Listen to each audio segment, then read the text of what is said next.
وكفى وبعد فأعوذ بالله من الشيطان الرجيم بسم الله الرحمن الرحيم وما أرسلناك إلا رحمة للعالمين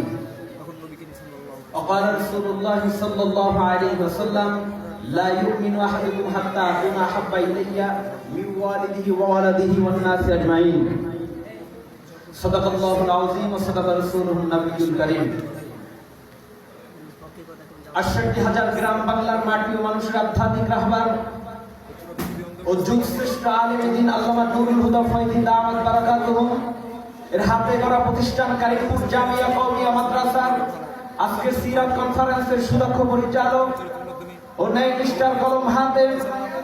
সম্মানিত বিচারক মণ্ডলী ও আমার সামনে উপবিষ্ট আছেন সবুজ বাংলার দূর দূরান্ত থেকে আগত একদল ইতিহাসের ছাত্র ভাইরা এবং সম্মানিত শ্রোতা মণ্ডলী সকলকে জানাই আমার পক্ষ থেকে আন্তরিক শুভেচ্ছা ও মোবারকবাদ। প্রিয় উপস্থিতি, আজকে আমার আলোচনার নির্ধারিত টপিক হলো বিশ্ব শান্তির প্রতিষ্ঠাতায় মহানবী সাল্লাল্লাহু আলাইহি ওয়াসাল্লামের ভূমিকা। সময় সংক্ষিপ্ত পরিসরে উক্ত টপিকের উপরে কিঞ্চিত বক্তব্য রাখার চেষ্টা করব। মা তৌফিক ইল্লা বিল্লাহ। প্রিয় উপস্থিতি, গোটা পৃথিবীতে যখন জাহিলিয়াতের আবির্ভাব হলো, মানুষের মধ্যে যখন পশুর চরিত্র ঢুকে গেল, মানুষ যখন অমানুষে পরিণত হইতে লাগলো, জুলুম অত্যাচার নারী ধর্ষণ ব্যভিচার গোটা সমাজ যখন নোংরায় পরিণত হলো, আল্লাহ পাক রব্বুল আলামিনের অশেষ রহমতে দুনিয়ার মধ্যে জগতের মধ্যে রহমতের নবী আরবের মধ্যে যখন পদার্পণ করলেন, তখন নবী পাক সাল্লাল্লাহু আলাইহি ওয়াসাল্লাম যখন শৈশব কৈশোর পেরিয়ে দেখলেন সারা দেশের মধ্যে সমাজের মধ্যে অন্যায় অবিচার জুলুম অত্যাচার খুন রাহজানি ধর্ষণ বিভিন্ন অমানসিকতা, তখন মহানবী সাল্লাল্লাহু আলাইহি ওয়াসাল্লাম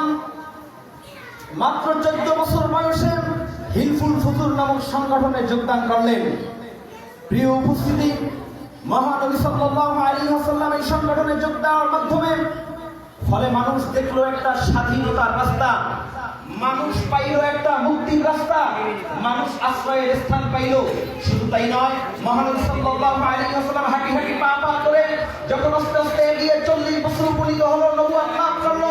মহানবী সাল্লাল্লাহু আলাইহি ওয়াসাল্লাম জাতির কাছে গিয়ে দুই হাত উঁচু করে ডাক দিল, ইয়া আইয়ুহান নাস কুলু লা ইলাহা ইল্লাল্লাহ তুফলিহুন। হে মানুষ, তোমরা যদি মুক্তি চাও, তোমরা যদি স্বাধীনতা চাও, তোমরা যদি অবিচার জুলুম অত্যাচার থেকে মুক্তির রাস্তা খুঁজে পাইতে চাও, তাহলে লা ইলাহা ইল্লাল্লাহ শপথ দিয়ে আল্লাহকে মাবুদ হিসাবে গ্রহণ করো, আমি মুহাম্মদকে নবী হিসাবে গ্রহণ করো। প্রিয় উপস্থিতি, শুধু তাই নয়, মহানবী সাল্লাল্লাহু আলাইহি ওয়াসাল্লাম মানুষদেরকে দেখাইলেন কোন পথে চললে দ্বীনকে প্রতিষ্ঠিত করা যায়, কোন পথে চললে সমাজ থেকে অন্যায় অবিচার জুলুম অত্যাচার থেকে মুক্তি পাওয়া যায়। প্রিয় উপস্থিতি, মহানবী সাল্লাল্লাহু আলাইহি ওয়াসাল্লাম মানুষকে এমন এক পথ দেখাইলো, মানুষকে এমন এক পথে পরিচালনা করলো, যারা মহানবী সাল্লাল্লাহু আলাইহি ওয়াসাল্লামের আদর্শ গ্রহণ করলো, তারা জগতের সবচেয়ে শ্রেষ্ঠ মানুষে পরিণত হইল। প্রিয় উপস্থিতি, মহানবী সাল্লাল্লাহু আলাইহি ওয়াসাল্লাম এই সামনের মানুষদেরকে গোটা জাতির জন্য একটি মডেল স্বরূপ প্রেরণ করলেন। শুধু তাই নয়, মহানবী সাল্লাল্লাহু আলাইহি ওয়াসাল্লাম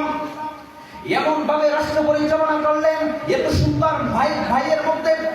সমাজের মধ্যে এত সুন্দর ভ্রাতৃত্বের বন্ধনে আবদ্ধ করলেন। মহানবী সাল্লাল্লাহু আলাইহি ওয়াসাল্লাম স্পষ্ট ঘোষণা দিলেন, আল মুসলিমু আখুল মুসলিম, এক মুসলমান আর এক মুসলমানের ভাই। শুধু তাই নয়, মহানবী সাল্লাল্লাহু আলাইহি ওয়াসাল্লামের রাষ্ট্র